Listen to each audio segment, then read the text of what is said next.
Your personal morality is different to your group morality. Few people want to really admit that, but I think that it's more true than we like to admit, I think. I watched A24's latest contribution to film The Drama the night it came out because I trust both A24 and Zendaya with my time, and as anticipated, they did not waste it. The drama starred Zendaya and Robert Pattinson, who played the movie's romantic leads, Emma and Charlie. And to put the plot as simply and spoiler-free as humanly possible, it was about the drama leading up to and culminating at their wedding. I saw a million people complaining that the drama tricked them, that they thought they were going to see a rom-com and all kind of things that don't make a lick of sense to me, because I don't know what would make you see an A24 poster and think anything is for play. The only thing more confusing to me than the people complaining that the movie wasn't a comedy is the people who actually watched the movie and walked away thinking it was a comedy. You're not just wrong, you're stupid. You might could have laughed a few times. Me and my boy Nigel definitely got a few laughs in that none of the white people in the theater laughed at with us. But even still, there is no world where that movie would constitute a comedy or even a dramedy for real. It was a drama, complete with a few unintended giggles, but that's it. But I really liked the drama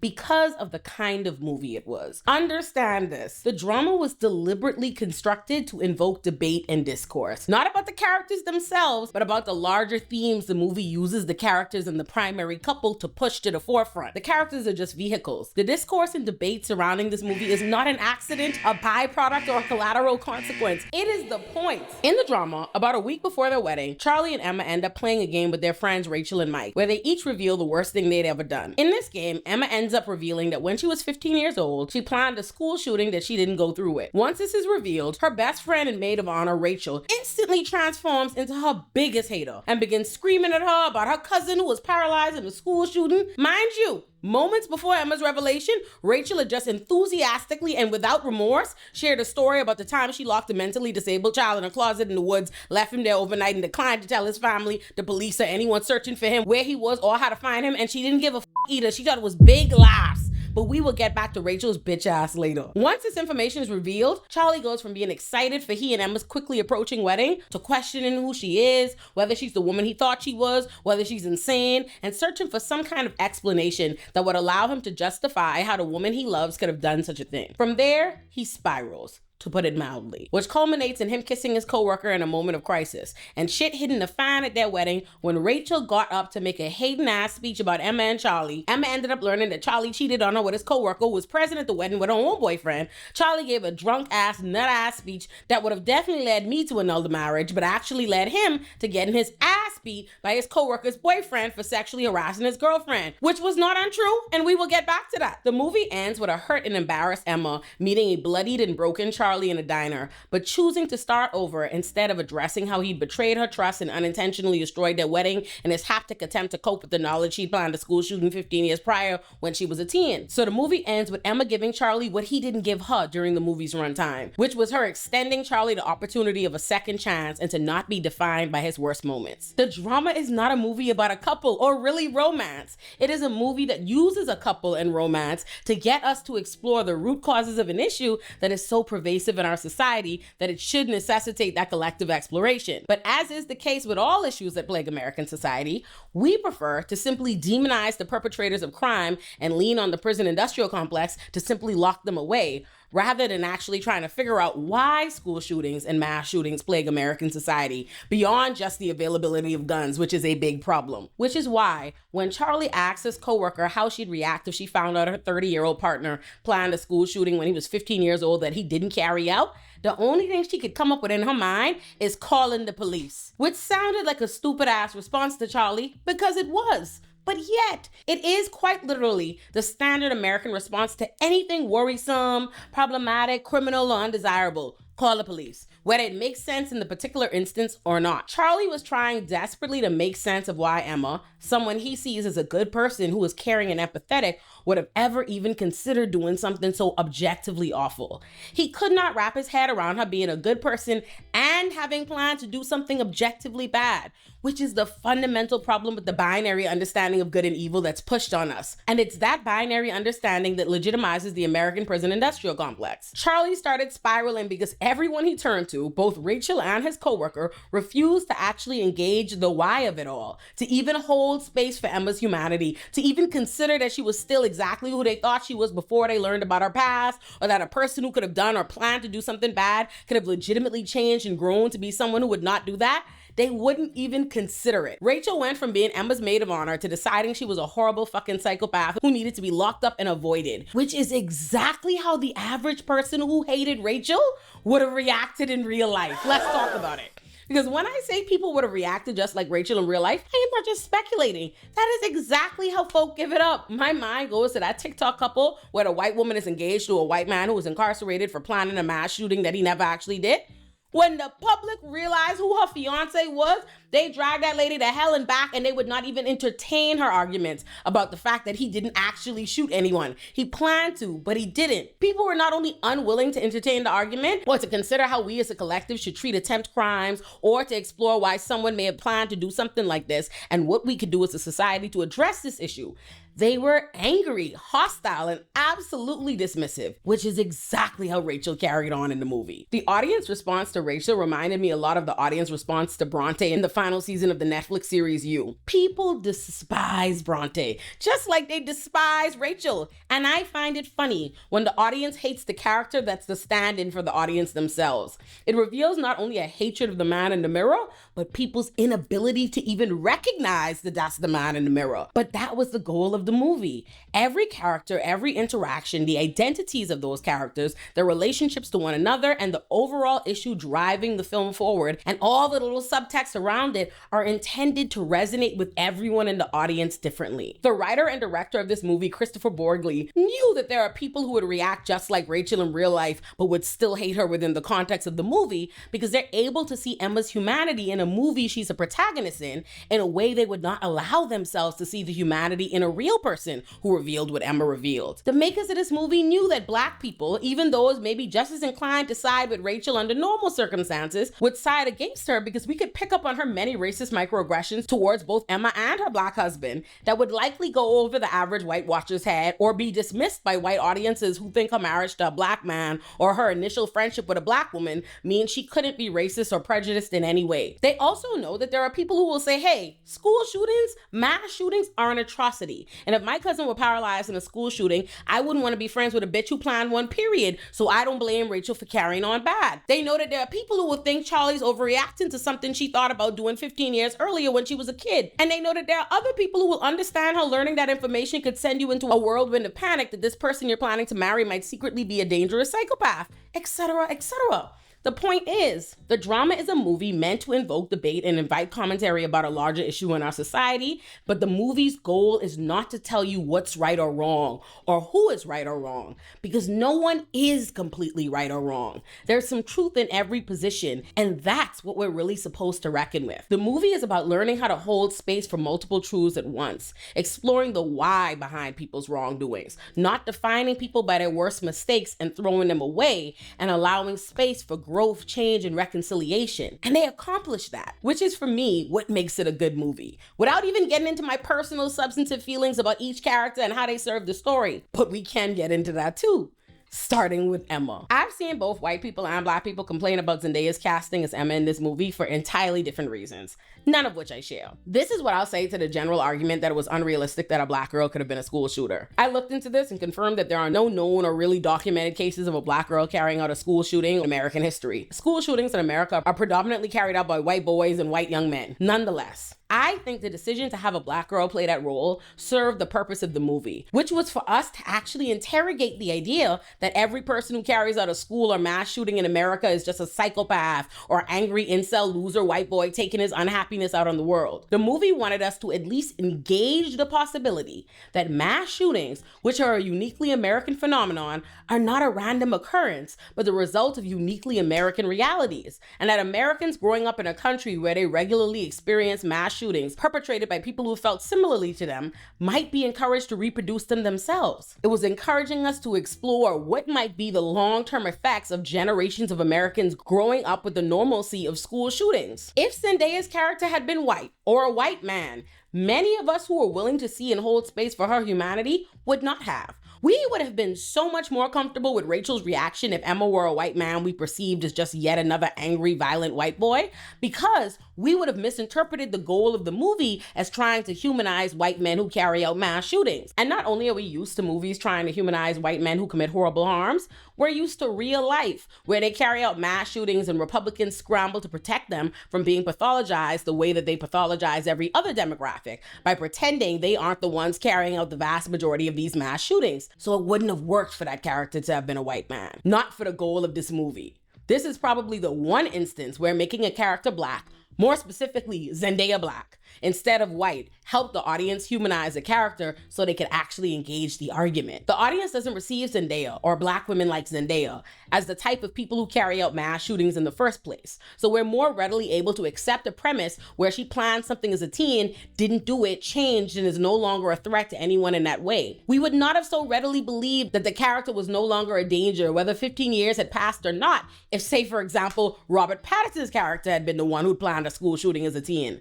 As a matter of fact, I didn't even like how they let Charlie's ass get away with not telling us what he did to bully a child so bad he moved schools. Which I think is important to note, because it's also masterful storytelling on the part of Christopher Borgli. While the movie spends its runtime focusing on Emma's revelation and how she could have ever done something like that, Charlie and Rachel are spending the entire movie huffing and puffing about what kind of person could ever do that, how inexcusable that is, how they can't think of a justification that would make sense to them. Their revelations are exactly the kind of thing that leads to hers. Both Rachel and Charlie essentially revealed that they were bullies. Rachel went into the woods with a mentally disabled child and locked that child in a closet in the woods, so much so that a search team formed, the police got involved, and she still did not tell his family, the search team, or the police about what happened or where the child was. And Charlie revealed that he bullied a child so badly that the child and his family ended up moving away. That irony is a part of what we're supposed to be taking away from the movie. The fact that they cannot wrap their heads around how a person could ever do something like this. They don't think it's sufficient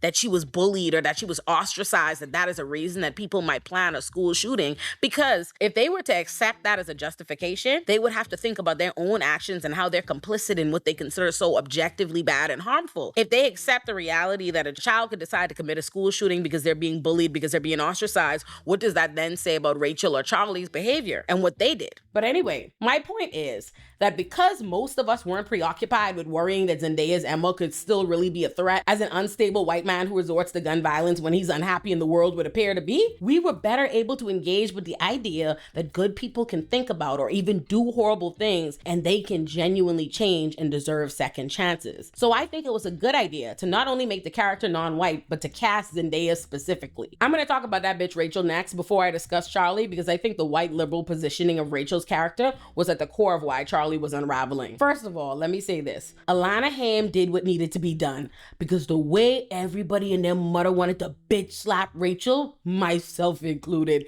is how we know she was acting down. Rachel is a typical white liberal, the kind of person who will attend a Black Lives Matter protest but vote for more police funding. The kind of white woman who will marry a black man but microaggress and use that black man to appear more progressive than she is in an argument with another white person. My fundamental problem with white liberal thinking is that it seems progressive if you don't think about it too hard. An easy way to understand the difference between liberal and leftist thinking for our purposes is that liberals think condemning harm is progressive, and leftists know that simply condemning harm alone does not in and of itself address or prevent harm, and may likely reproduce it depending on how you do it. A liberal and a leftist both know that mass shootings are bad. What we disagree about is how to address them, which is true for many issues. Rachel is a bitch from hell in this movie, but Rachel thinks she's the one on the right side of history. In Rachel's mind, the equation is very simple. Mass shootings are bad. Emma planned a mass shooting, therefore, Emma is a bad person who must be ostracized. It's that kind of thinking why so many liberals support police and prisons, think the answer to everything is throwing people in jail, and that people in jail deserve whatever happens to them. It is a binary thinking that says if other people do bad things, they are bad and they deserve bad things to happen to them. It's also very consistent with how we see the public behave online. If a person is in any way wrong about anything, we think any level of backlash is justified, no matter how disproportionate it is. We will dogpile and drag people relentlessly for any infraction. We will moralize any infraction, which is why Rachel sees no problem with showing up to her friend's wedding that she is the maid of honor at, gossiping and talking shit about her at the wedding, showing her contempt and hostility, then getting her ass up to deliver a nasty ass speech. Because people truly believe that if someone did something objectively wrong, that gives everyone else license to carry on as bad as they want in response. And it doesn't. But they don't see that when it's playing out online or in real life because they enjoy taking part. So they frame themselves as holding them accountable and all the other bullshit we come up with to moralize and justify vilifying and mistreating strangers. People can only see the problem with this behavior when they're watching a movie and the person doing it is framed as the antagonist, but not in real life. Rachel does not believe in change, transformative justice, growth, or anything else, which is why she perceives Emma later becoming an advocate against guns as hypocrisy rather than proof of change. Rachel has no interest in addressing or preventing mass shootings. She doesn't want or care to understand why Emma ever considered doing that. She thinks condemning it is sufficient. In her mind, her cousin was paralyzed in a school shooting, so that gives her license to weaponize her cousin's shooting against Emma, who didn't shoot her cousin or anyone at all, and to be as nasty towards Emma as humanly possible. Rachel does not have an aim. She doesn't know what she hopes to accomplish because she's not thinking about it that deeply.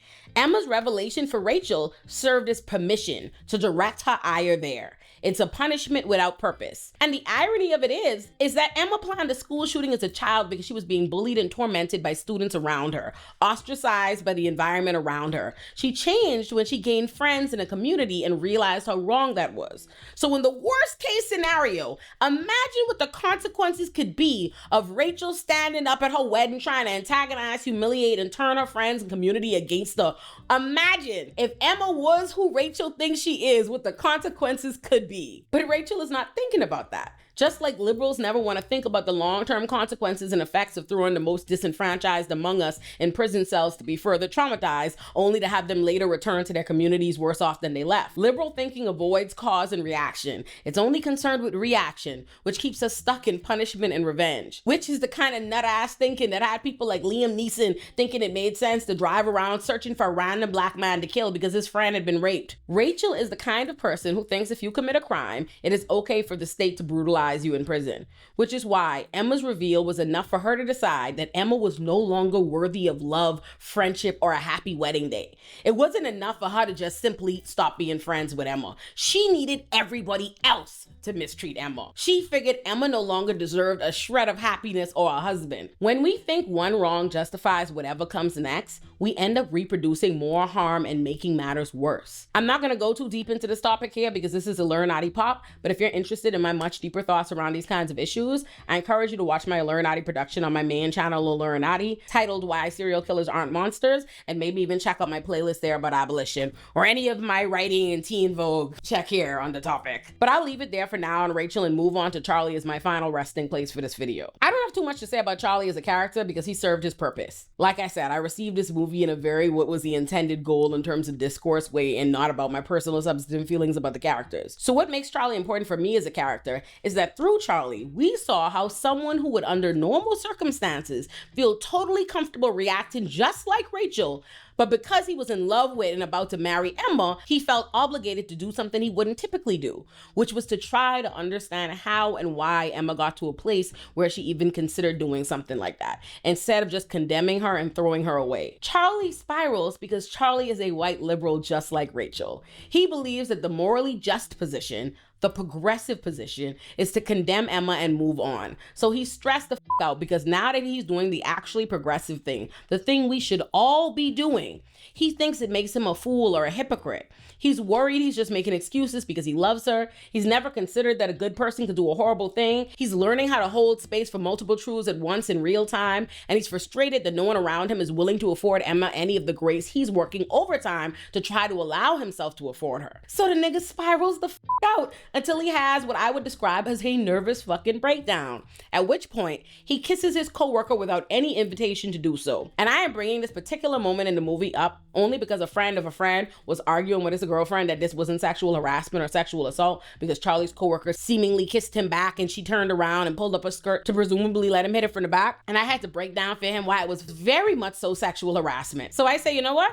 Let me explain this for y'all too, in case anyone was confused. Workplace sexual harassment refers to unwelcome, uninvited behavior of a sexual nature that violates a person's dignity or creates an intimidating, hostile, degrading, or offensive environment. Now let's run through what happened. Charlie asked his female coworker, who he knew was in a relationship, what she would do if she found out her boyfriend planned a school shooting he didn't go through it when he was a teenager. After she kept giving him answers he didn't like she would call the police, he quite literally snapped on her, screamed, banged on the table, and ran out the room. At that point, the woman is not only a little scared and confused, she likely believed that the person in his hypothetical who planned a school shooting was him, and that he's reacting this way because he's upset about how she's perceiving him.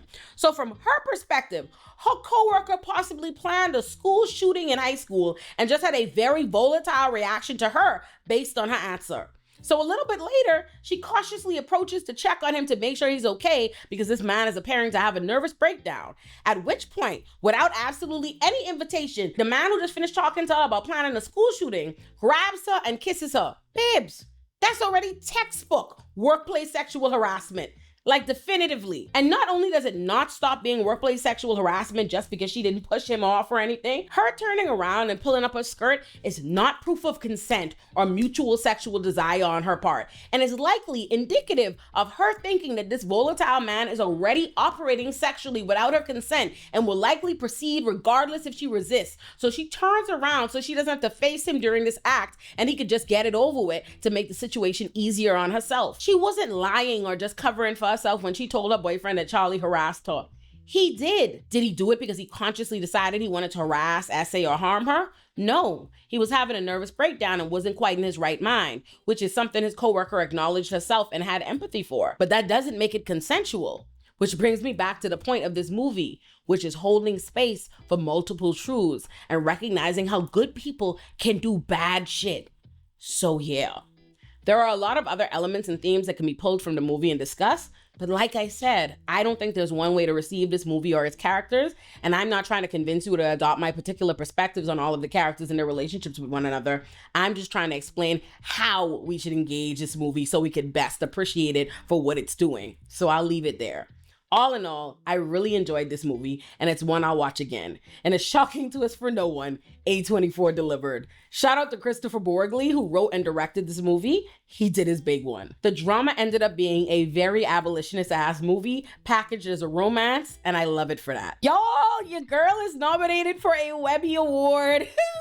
I am nominated in the category for Best Narrative, Storytelling, or Writing, and I need y'all to vote for me. Let's bring your girl a Webby. You can click the link in the description below, or we have a QR code right on the screen to make life easy. Go ahead and vote for yours truly. If you enjoyed the video you just watched, it's your lucky day because you just found it on one of 7 channels inside my Olurinati-verse. Subscribe to Olurinati, my flagship channel, where you'll find my magnum opuses like If Pretty is a Privilege, Ugly is a Curse, How This Didn't Age Well, Destroyed Media Literacy, How Men Become Aziz Ansari, and more. Subscribe to Olurinati Pop for my TV and film essays on shows like How I Met Your Mother, Sex and the City, Desperate Housewives, You, Euphoria, Insecure, and so many more. You can also join Olurinati Pop on Patreon to watch all of my YouTube videos uncensored. Subscribe to Olurinati Bites for short, serious, and nuanced commentary on whatever the internet is spiraling about. Subscribe to Olay and Chill if you're trying to laugh and chill while unpacking the latest TikTok chaos. Subscribe to Olurinati Politics for sharp breakdowns of the political moments shaping our lives right now. Subscribe to Olurinati Extras for music commentary and industry deep dives.